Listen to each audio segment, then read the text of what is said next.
আমাদের আছে ঐশী গ্রন্থ আল কোরআন। কোরআনের আরেকটা নাম হচ্ছে ফুরকান। সেটা একটা পরিপূর্ণ জীবন ব্যবস্থা। আমার আর কারো কাছে যাওয়ার দরকার নাই। It is a complete code of life, it is a system of life. এটা যদি আমরা মানুষের কাছে তুলে ধরতে পারতাম, যে কোরআন হচ্ছে মানুষকে প্রকৃত মুক্তি দেওয়ার একমাত্র নির্দেশনা, সেটা আমরা তুলে ধরতে পারতাম, তাহলে আজকে আমাদের মধ্যে এই দেউলিয়াপানাটা হতো না।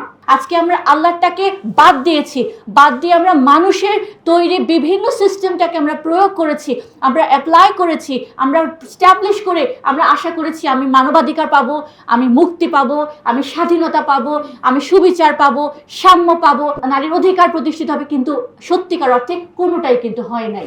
জাতিসংঘ মানবাধিকার সনদ তৈরি করেছে। জাতিসংঘ মানবাধিকার সনদের মাধ্যমে তারা তাদের যে ডিম্যান্ডগুলো, তাদের যে প্রোক্লেমেশন অফ হিউম্যান রাইটস বলে তারা বলেন, সেগুলোকে তারা যথাযথভাবে সাফল্যভাবে সাকসেসফুলি তারা সেটাকে প্র্যাকটিস করতে পারেন নাই। বরঞ্চ আমরা দেখেছি জাতিসংঘ প্রতিষ্ঠা হওয়ার পরে আরো বেশি খুন হয়েছে। বলা হয় যে 5 কোটি মানুষ আরো খুন হয়েছে জাতিসংঘ প্রতিষ্ঠা হওয়ার পরে। কিন্তু আমাদের এটা বুঝতে হবে, জাতিসংঘ যারা তৈরি করেছে তারা আমাদের না। জাতিসংঘ মুসলমানদের ইন্টারেস্ট কখনো দেখবে না।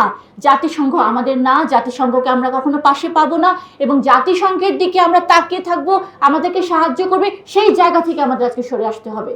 কারণ যারা জাতিসংঘ তৈরি করেছে, যে সুপার পাওয়ার্সগুলো, তারাই আজকে হিউম্যান রাইটস ভায়োলেট করার সবচেয়ে বেশি তারাই লিড দিচ্ছে।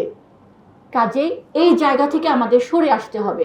যেহেতু ইসলামের যে প্রকৃত যে একটা আদর্শ এবং সেই আদর্শ ভিত্তিক যে প্রচারণা, সেটা মানুষ প্রপারলি পায় নাই, তার কারণে মানুষ গণতন্ত্র প্রতিষ্ঠা করেছে, মানুষ সমাজতন্ত্র প্রতিষ্ঠা করেছে, মানুষ সাম্যবাদ প্রতিষ্ঠা করার চেষ্টা করেছে। কিন্তু আমরা দেখেছি কোনোটাতে মানুষ কিন্তু, বিশ্ববাসী কিন্তু শান্তি পায় নাই, কোনোটাই মানুষকে শান্তি দিতে পারে নাই। ফলে তারা কি করেছে, তারা 200টার বেশি নেশন স্টেটস ডিভাইডেড হয়েছে। তারা নিজেদের সংবিধান তৈরি করেছে, নিজেদের আর্মি তৈরি করেছে, জনগণের টাকা দিয়ে, ট্যাক্সের টাকা দিয়ে তারা পুলিশ সহ আরো উন্নত বাহিনী তৈরি করেছে। কিন্তু বিশ্ববাসী কিন্তু, মানুষ কিন্তু শান্তি পায় নাই।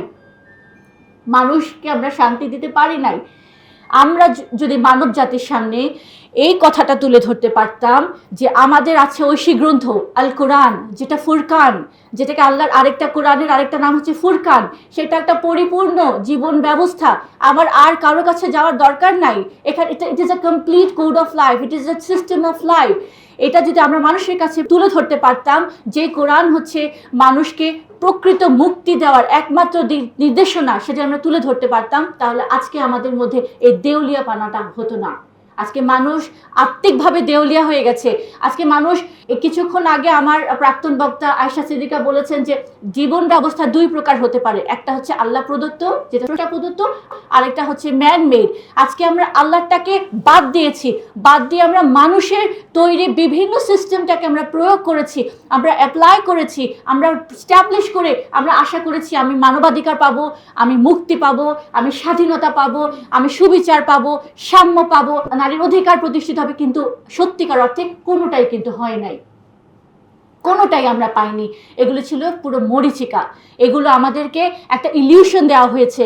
এগুলো আমাদেরকে আল্লাহর বিধান থেকে সরিয়ে নিয়ে মানুষের তৈরি বিধানের দিকে আকৃষ্ট করার জন্য একটা সিস্টেম প্রয়োগ করা হয়েছিল। এত কিছু করেও কিন্তু মানুষ শান্তি আনতে পারে নাই।